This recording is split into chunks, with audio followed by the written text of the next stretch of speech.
6, Elway shotgun. Almost offside, but the Packers got back on. Elway scrambling, looking, running. Cousins steps up and takes off, and Kirk Cousins lowers the shoulder. First down and goal, Minnesota.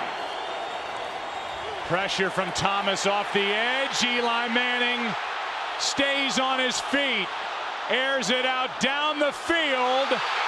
It is caught by Tyree. Minutes left in a 4-point game. Kirk Cousins back to throw on 4th and 18. He's given time. He wants Jefferson. Climbs the ladder. Oh my goodness!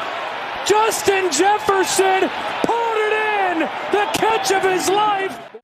Whoa, Nelly. Coming into this game, I would have been perfectly happy with a moral victory. Just don't embarrass yourselves. Put up a fight. If you lose by 7 to 10, no big deal. As long as you're in the game and you make the Bills work for it. You do to lose one. You're bound to lose one. You're not going to win every game. So if you lose, but you put forth a decent effort, no big deal. And that's how I felt going into this game. Then Kirk Cousins makes that run, that John Elway in the Super Bowl run. And Justin Jefferson makes that David Tyree in the Super Bowl catch. And Josh Allen cheap shots Patrick Peterson, trying to give him an elbow smash after the interception. And then it becomes unacceptable to lose. It gets into your soul, and no longer can you handle a moral victory. It's like, you have shown you have what it takes to win, so win. And if you lose, I'm going to be crushed because I know you can do it. I would have just been so crushed. And I'm so like I'm not even really prepared for this video. In fact, I didn't even see the second and third quarter because my ex-wife enrolled my kids in a karate tournament today. So I was there for like an hour and a half. I missed the second and third quarter.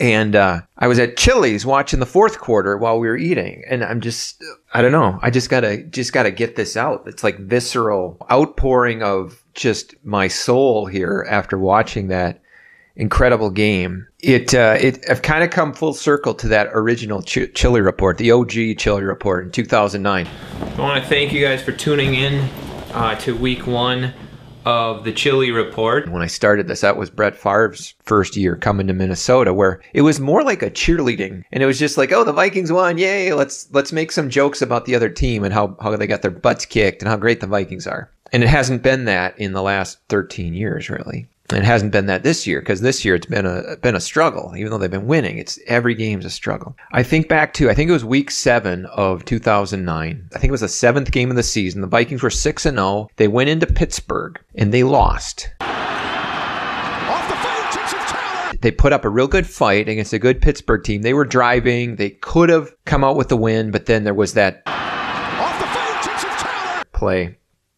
and they lost.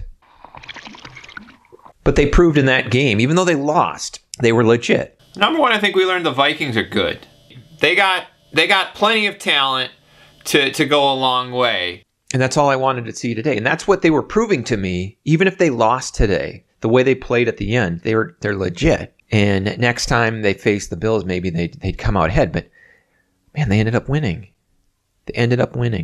And there's tremendous exhilaration, but there's also this fear, I guess you'd say, or almost like understanding that the hurt is going to be so much worse if they come up short in the playoffs.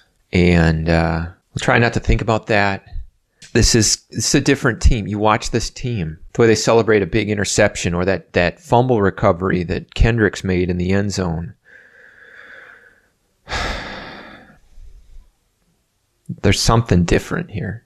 I'm just a little stunned right now after that game. It's just one of those games. Hard to remember a game. I mean, there was the Brett Favre pass to Greg Lewis against the 49ers in 2009. To the left, 8 seconds left. He gets away from the pressure, fires to the end zone.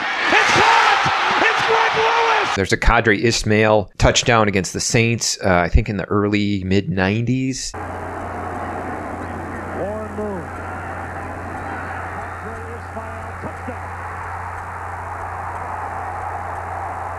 one of the first Vikings games I ever went to. It must have been 94 or 95. I was in the high school band, and we played outside the Metrodome before the game, and then we got to go sit on the field and watch the game. And Chris Carter caught like a 65-yard touchdown pass in overtime. 2nd and 6. What a game. Thrown under pressure. Carter! 30! 20! Touchdown! To beat the Bears after Kevin Butler missed a potential game-winning kick.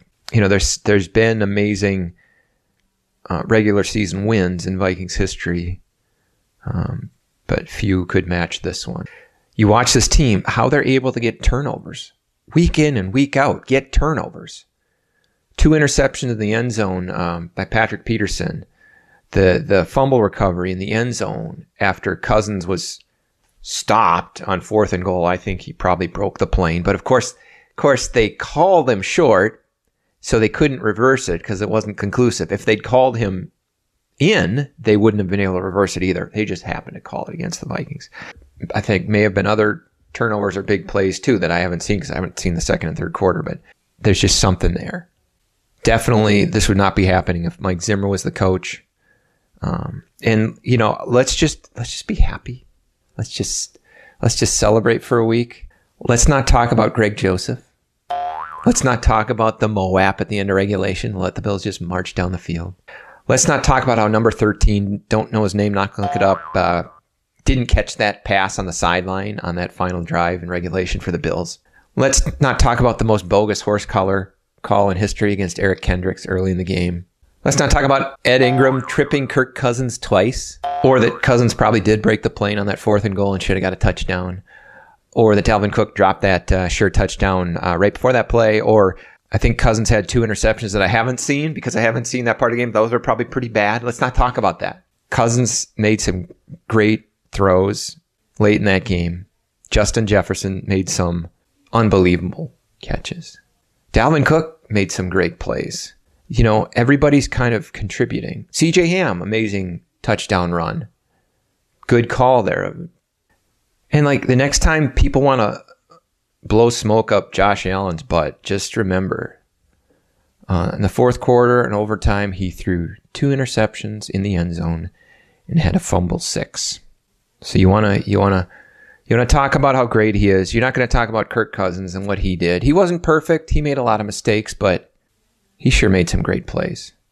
And a lot of what Josh Allen did late in the game on the positive side was just because we were in such an unbelievable Moab that anybody could have done what he did. So I don't know. I kind of want to do like a party, pre-Super Bowl party this week. Maybe I'll do that later this week. And we can start celebrating because that's where we're going, right? There's no way this team doesn't have what it takes.